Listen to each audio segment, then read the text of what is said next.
نون league ٹوٹ چکی ہے، اس لیے الیکشن سے فرار چاہتی ہے۔ ہم الیکشن کے لیے مکمل تیار ہیں، ٹکٹ بھی فائنل کر لیے ہیں، ہم نے انہیں 14 مئی سے آگے نہیں جانے دینا۔ Chairman P T I Imran Khan کا زمان پاک میں خطاب، کہا آج سے پنجاب میں انتخابی مہم شروع کر رہا ہوں۔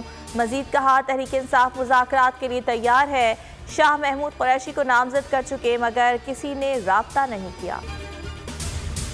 مریم نواز اور رانا ثناء اللہ کو الیکشن سے تکلیف ہے، سابق صدر اسلام آباد بار شعیب شاہین کہتے ہیں یہ جیل بھی جائیں گے اور نااہل بھی ہوں گے۔ اظہر صدیق نے کہا مئی میں اسمبلیاں تحلیل کر دیں تو ایک ہی تاریخ میں الیکشن ہو سکتے ہیں۔ نون لیگ پروڈکشن ہاؤس سے ایک اور جعلی آڈیو جاری، مریم نواز کی عدلیہ کے خلاف نئی مہم، بیان میں ایک بار پھر معزز ججز پر سنگین الزامات عائد کر دیے۔ رانا ثناء اللہ کی بھی چیف جسٹس آف پاکستان کے خلاف ہرزہ سرائی۔ چھوٹی عید پر بڑی خوشیاں، ملاقاتیں ہو گئیں، دعوتیں بھی خوب اڑائیں، سیر و تفریح کا موقع بھی ہاتھ سے جانے نہ دیا۔ فوڈ اسٹریٹ اور آئس کریم پارلرز بھی بھر گئے۔ آج تیسرے روز بھی موج مستیاں جاری رہیں گی، بچوں نے گھر سے باہر تفریح کے پروگرامز بنا لیے۔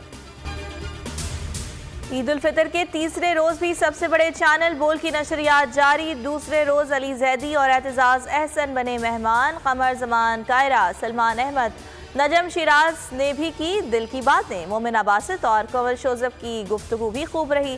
فیصل قریشی نے جمائی فنکاروں کے ساتھ دلچسپ گیمز۔ 14واں روز بھی گزر گیا، بول کے مارکیٹنگ ہیڈ آکاش رام کا کچھ پتہ نہ چل سکا، عالمی میڈیا نے کئی سوالات اٹھا دیے۔ ٹائمز ناؤ نے کہا حکومت پاکستان آکاش کے اغوا پر خاموش ہے۔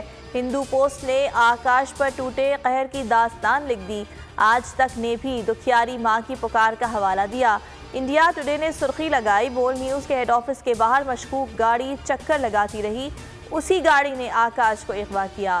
نیوز 18 نے لکھا آکاش کی ماں بیٹے کی بازیابی کے لیے دہائیاں دے رہی ہے لیکن کوئی سنوائی نہیں، عالمی صحافتی تنظیمیں بھی سراپا احتجاج۔ ٹانک کے علاقے اماخیل ملازئی روڈ پر فائرنگ، 3 افراد جاں بحق افراد میں نعمان، بہرام اور عبید شامل، ایک شخص زخمی بھی ہوا، ملزمان فرار۔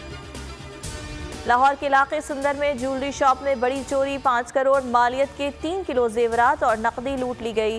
واردات گیس سلنڈر سے تالے کاٹ کر انجام دی گئی۔ سندھ، بلوچستان اور پنجاب کے میدانی علاقوں میں آج تیز گرد آلود ہوائیں چلنے کا امکان، گزشتہ 24 گھنٹوں میں ڈی جی خان اور اسلام آباد میں ہلکی بارش ہوئی۔ آج لسبیلا، تربت اور نواب شاہ سمیت بلوچستان اور سندھ کے کئی علاقوں میں درجہ حرارت 40 تک پہنچنے کا امکان ہے۔ پاکستان اور نیوزی لینڈ کا آخری T20 آج ہوگا، سیریز میں پاکستان کو 2-1 کی برتری حاصل ہے، شاہین سیریز اپنے نام کرنے کے لیے پرعزم۔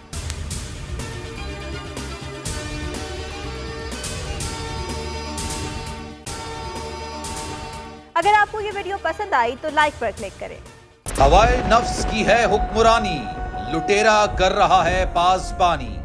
بول نیوز کے مارکیٹنگ ہیڈ آکاش رام تاحال لاپتہ، تفتیشی ادارے جواب دینے سے قاصر، اہل خانہ پریشان، بیٹے کی جدائی میں ماں غم سے نڈھال۔ جو بچو ہندو ہوا پر آئے تھے جو کو پاکستانی، مکھے مہربانی کرے پنجو آکاش واپس کیو۔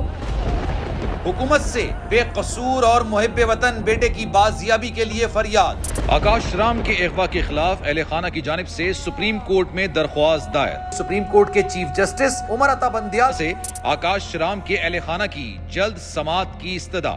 مشکل کی اس گھڑی میں عالمی میڈیا نے بھی اٹھائی آواز۔ CNN، آج تک، انڈیا ٹوڈے، ٹائمز ناؤ سمیت عالمی میڈیا نے آکاش رام کے اغوا کے خلاف دیا بول کا ساتھ۔ اف کیا ظلم ہے، بول انصاف کا منتظر۔ سبسکرائب کریں اور بیل دبائیں تاکہ کوئی خبر رہ نہ جائے۔